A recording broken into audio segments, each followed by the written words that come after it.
Want to activate Apple Intelligence on your iPhone on iOS 18? Then here's a step-by-step process on how you can enable it. Well, you need to start by heading over to the settings of a device. Once you're inside the settings, you need to head over to General. And then inside General, simply move into Software Update. Make sure that your software is updated to the latest version. Also, you need to upgrade it to iOS 26 as well. But you should know that Apple Intelligence feature is only available to limited iPhones.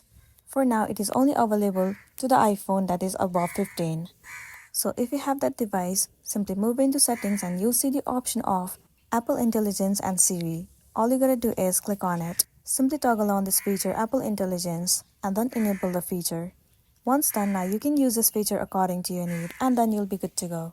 So that's the end of the video. If this video helped you, give it a like and check out our next tutorial. Thank you.